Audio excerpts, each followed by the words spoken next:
Hey guys, welcome back to the Eddie The Ess video, and if you remember there was a shortened version of this on YouTube, but it was very much driven by a kind of glamorizing fast track delivery rather than a more in-depth mechanic-y kind of approach, which is what I've done in this video. I tried to use material that I haven't used before, but equally I've got into far more depth as we recorded on the day into each step of getting into the 2500S engine and pulling it to bits. So hopefully some of these techniques will help you on your engines or other engines as you're doing the work worldwide. So let's go and have a look. I'll walk you through that and then I'll join you back at the end for a full debrief. It's an exciting journey, isn't it? Methods of engine removal. All cases it has to be withdrawn from below once the front suspension has been removed. I've heard a top tip on that you can take the cross member off or move it such you can get the sump out and do it that way. Estimated 5.5 hours.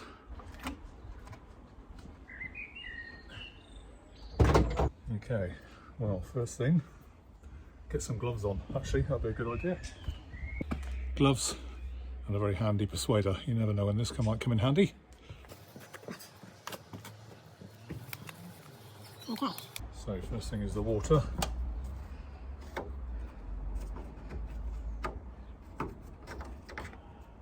And there we are. And there's still some coolant in there, which is good. So we've got to drain this now. Something to kneel on. That's going to be for the oil. And this will be for the water antifreeze. That's going to come out very shortly. First of all, let's clean all that out. Right, obviously want to save the paintwork. So, blankets on the wings. And the fundamental thing I have not done yet, but I will do right now, is get the battery off. Okay, so now get my spanners.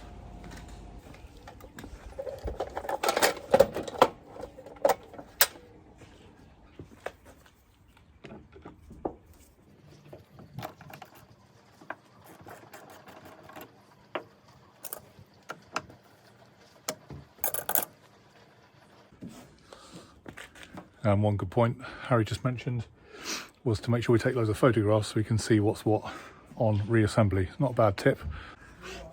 Right, battery out. First use as a persuader.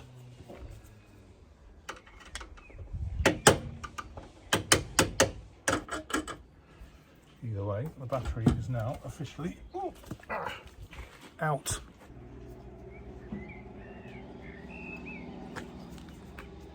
Again, just putting stuff back in so I know where it came from, as well as lots of photos. So that was held on the base of the platform to hold the battery in at the top. So we've got two little bolts there.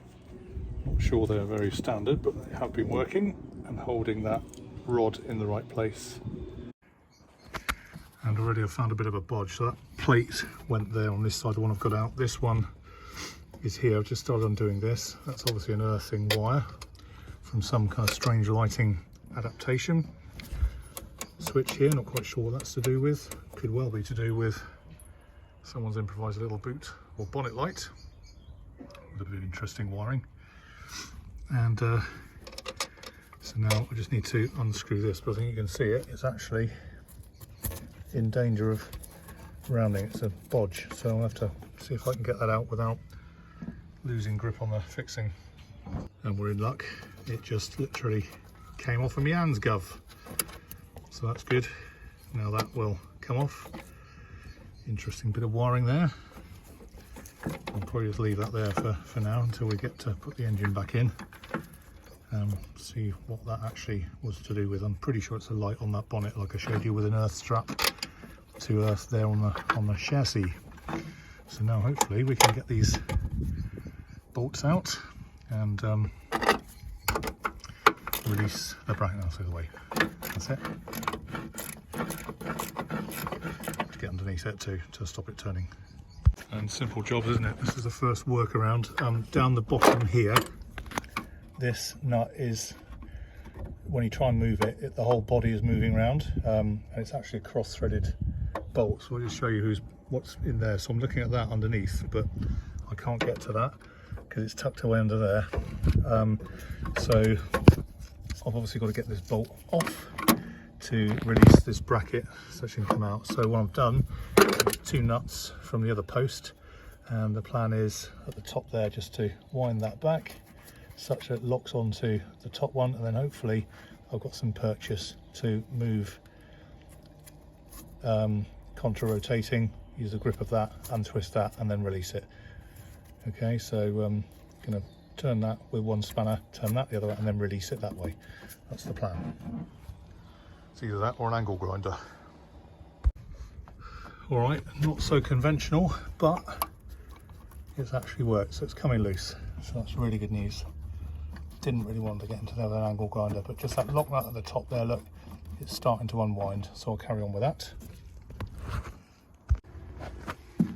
And it's funny, isn't it, how all the little jobs take the time. So that took 10 minutes, quarter of an hour to work that out, but it's out now, so happy with that. I'll just put the bolts back in those holes so I know what went where, like I've done with that one.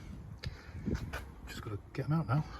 Arry would know, wouldn't he? Yeah, I've got a manual. Brad out, pump off. Yeah, well, oil out as well. Yeah. Yeah. Start mode's can be a bit of a pain. Yeah. Yeah, you have to get underneath, undo the downpipe, take the exhaust and manifolds. Yeah. I'm hoping it's reasonably up to I don't know if it's worth taking these off. Carbs, or just take them straight off at the branch. Yeah, I mean, yeah, just undo just them come here, off, because it makes that then very much narrower. It's a modular unit then, isn't it? Yeah. Altogether, I don't have to touch the carbs or anything, really. I'll probably do that. Yeah. This has been apart recently anyway, because he did a new head gasket, yeah. So, but we haven't found out yet what the cause was of the injury. So yeah, it's a bit suspicious, isn't it? It is a bit, but I can't prove anything until I have a good look. And even then, it's probably blown to smithereens anyway. So we just had to. Be all right, should be all right. Should be okay, shouldn't it? Yeah. Right, we just had a slight time out there because we've been to Will, my mate, across the road to his man cave down at Throop, and borrowed an engine lift, which will come in very handy. We won't be using it just yet because so far all I've done is get the battery out. So most of the morning getting the battery out. Anyway, hopefully we'll crack on this afternoon, and Duke's going to help, aren't you, Duke? Good boy. Right, so just use a little bit of tape and some scissors and an indelible ink pen, and on the HD leads, literally just numbered each one sequentially, so that when we come to put it back, we can get it back in the right order. Although I'm sure just by looking at the distributor and working out where the dizzy cap is, we can work that out, but just saves a bit of time a bit later on. Right, Arry. All right. Yes. That. How does an elephant ask for a sticky bun? Go on. Give me a sticky bun, please. Okay, so onto axle stands safely, so we can get in there. Oh, there's oil there. You right, Arry? Yeah. Is there any oil? I didn't expect that. What that? Arry's now draining oil. We have oil. Well, that's good news. Quite a lot of oil. 8 pints it says total. 10 litres. Four and a bit litres. Yeah, they should be right. So that's all coming off. There's some dripping around this exhaust here, which I suspect. That's coolant coming down, but I have just cracked off a couple of pipes at the top. So. Oh, yeah, okay, fine. So it's looking good. Does it smell alright? Good. It smells a bit burnt, but yeah, doesn't surprise me now. Okay, so we're safely stacked on the chassis, and there's a bit of a spare one there just in case of a fall. I'll always put an extra axle stand in there just for the hell of it. Right, so Harry's helping out here, and this is the first time I've had a proper decent look underneath this car. Apparently we have a hole up there somewhere. I can't see it currently. You might get a bit wet here, so careful. Okay, I'm going to get a bit wet, so I might have to move out the way. Oops. We got a bucket. So, airbox off. Just see how we're doing here. So just draining the oil. What was that? That was your vacuum line. vacuum line. It goes down through there. Is that choke or Yeah, that'd be choke. choke cable here? I did take some photos earlier, Arry, so. Okay, fine. So we're just draining the oil, and here we have the coolant coming out. We can get down. Little tiny drain plug on the back of the radiator here, which is very handy. So rather than undoing the bottom hose over there and getting covered in water, this one's a bit more civilised. Not all radiators have this. This one's quite nice. You just crack off this bit of a screw thing here. And you can see it's flying into there. Nice colour. It was fairly new. Antifreeze and coolant, but obviously we'll have to replace that when we get it back together.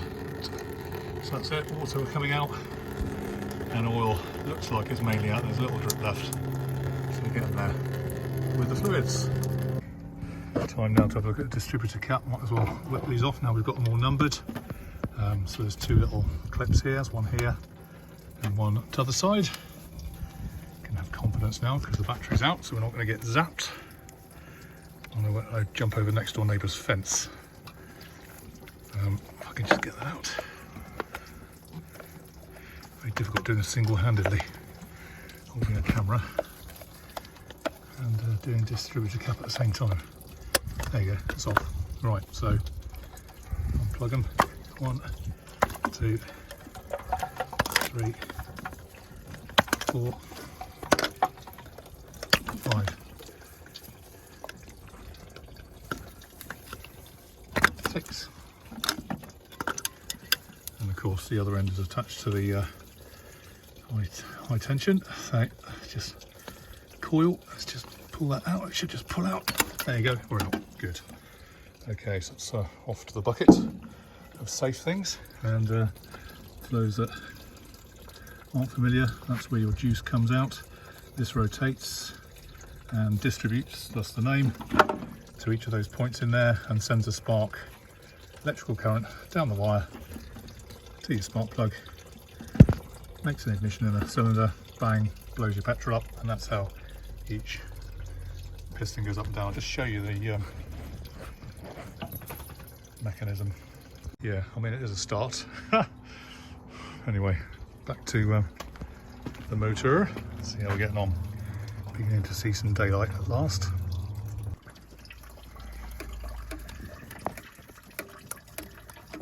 Slowly, surely getting the distributor off now. The body, I've left the pinch bolt here tight because that's setting the timing, I think, a little bit. So this just goes onto the body of the engine, so we're coming loose there. And hope to get that out shortly. Stop calling me surely. So for future reference, we've got the, I think it's for a low tension lead there, coming into the coil there. So just so I know for when I put it back together, this joint here. And there we are, distributor body out of the hole in there. We'll just put the bolts back in so we don't lose them, and cover the hole so we don't get any crap in there. Mind you, I don't know, I'm worrying because this engine probably has had it, but we'll reserve judgment. We better be on the safe side in case we can rescue it. New points in there by the looks of it. And this cable comes through to this point on the coil, which I think I'll probably try and take off now. Right, Mush? Yeah. Having fun. So down here, just going to take the coil off now. 2 bolts, one side here, one side there, and we have I think these are probably suppressors, I don't know, just to stop noisy radios being interfered with. One here that goes back on the alternator there to earth, and then this one is actually off the coil itself, again to earth or to negative there on the car. So that's coming up now. And again, just so I remember, the battery negative terminal actually comes off that bolt on the coil, so that was actually on that bolt there. Okay, so progress update. We have this side pretty much clear. I've got the alternator out now, and this side isn't looking too bad. Fuel has been disconnected, and I've just blocked that off, clamped it up, stop any fuel leaking. There was a little bit of leakage obviously, so that's it. Distributor's out, and the belts are loose and off on this side that Harry's just done, and I've just helped him finish off. We've now got the carbs out, which are over here, so he's taken all of those out. And Will, our neighbour, says that we've got to be rebalanced when we put them back on, but we've tried to keep everything together. And I've just been working on each of these pegs here. They've had a 9/16 nut on each of these studs holding in the exhaust manifold and also the carb inlet as well. So we've just about, I've managed to undo it. Luckily, I think this car had a cylinder head gasket done recently anyway, so amazingly all these came off relatively easily. I'd imagine if they get rusted up they'd be a right pig to get off, but we're lucky, all of them have come off. We're now at the point where we can almost remove the inlet manifold for the carbs. So I think there's one more bolt to do there, and hopefully we can release and get to this side of the engine. But already I think you can see it's looking kind of quite Spartan. Let's carry on. Okay, so last little bolt, beg pardon, nut on that stud, and we've now removed the inlet. So now for the exhaust, which I think I've pretty much got all the studs released now, so that's now obviously moving. You can see, oh, there's one bit I need to fetch. There might still be one down there actually. I'll just have another look. But that, oh no, it's coming off, that's okay. So I just need to undo these down here to release the downpipe of the exhaust so this manifold can come off. Otherwise I'm going to break the exhaust. So that's the next job. Okay, so manifold out. I've just managed to get the starter motor out, and underneath and on the top bolt here was the shorter one, so I must put that back in where I remember. And then we've got two terminals here. This is actually the top of the starter motor, so I've got two dirt grate cranking cables there by the looks of it that put in the juice to get it going. So I'm going to take that off and I can take the starter motor out. And just an update on where we are. I have actually finally got the exhaust manifold off. A right pig of a job. The three studs on here were hard to get off from underneath and rusted on, as you can see. This one was the last one I thought was in real trouble. As you can see there, it's completely threaded itself, so the nut actually wasn't coming off. It was clamping onto the downpipe. So what I did, rightly or wrongly, was manage to wedge in a driver here and then pull this way as I was undoing with the spanner this way, and it finally caught up and has come off. So we're quite lucky that way. I suspect I might need a new downpipe. I probably can get them quite cheaply. Maybe Lloyd can help us over in Cardiff in Wales. It's either that or re-drilling a stud, but I'm not sure how easy that would be to do. Presumably a machine shop could do it. It's relatively straightforward, but it's out, which is good. So now we can actually see what the extent of the damage is, having removed most of the ancillaries from the side of the car. I think you can probably see far better than I can, and now we've removed the starter motor from there. There's the flywheel there. Well, it's not called flywheel, it's the automatic version of that. And there, down the bottom of the crankcase, is a hole the size of my fist, literally blown out the side of the car, with all sorts of detritus no doubt inside. It was a very big bang, as we know, so I'll obviously do a full analysis when we get it out, so stay on for that. That's looking pretty terminal. I know there are companies out there who can do stitching, cold stitching they call it, and if I can find the plates that blew off this, I've got half of them I think, but I suspect half of the other half are down the M74 somewhere in Scotland. So it may be what you have to look at a new engine, but let's proceed. I'll keep going, we'll get the engine out and we can have a proper look at it when we get the sump off and have a look inside to see what damage has been caused to the bottom of the engine. I don't know if the top is okay or not, and also of course the gearbox on the back, so it'll be very interesting to see. Okay, so end of day one, and what have we done? Pretty much all the ancillaries are off. Tomorrow we've got to go and have a look at the steering pump. That's got to come off. I've got that exhaust manifold off, as I said earlier, which is good. There's a certain minor little hole there. We're going to have to look at that when we get the engine out. We've just taken the radiator out as well, so we're all clear pretty much. But for that, if I come around this side, we've taken off the front of the Eddie's nose. There's the radiator, various other bits and pieces. Just going to tidy up because the day has just flown by. On this side we're all clear. Fuel I've just detached, the fuel I mentioned that earlier, and yeah, we're good to go once we get the power steering rack or pump sorted. And then we've got an eyelet at this end here, and there's one on the back here. So we're not going to take the gearbox out if we can avoid it, so gearbox bolts tomorrow, and then hopefully we can lift it forward and remove the engine. And what I want to do is get underneath it and have a really good look to see what damage we've got inside. But that's enough for one day, or I'm going to get into trouble. It's going to take me about half an hour to tidy up. Look at the mess. But very grateful for my suntan cover, saving my freckles and my sunburns. Okay, so thanks for watching. I hope that gave you a few tips and ideas on what to watch for as you're taking an engine apart, and some insight as to what it actually is to pull an engine to bits. It's not an easy thing at all. Unfortunately, rain stopped play on day 2, so I do intend to pick that up on the next episode, probably after the video's gone out on YouTube as well. But it will be, again, different to the YouTube and a bit more in depth, as this one has been, because I think that's what you guys and I certainly love to do. Please feel free to comment below. So leave your thoughts on what you'd like about the video, what you'd like to see differently, and also any suggestions that you may have of things that you'd like us to film that you think would help either yourself or others, or maybe you've got over a certain challenge in a way that we've not anticipated, which could be helpful for the rest of the premium platform viewers. And yeah, let's just see if we can get better together at this whole classic car thing. And thanks for watching. On to the next episode. Watch out for the next episode, and we'll see you on the platform very soon.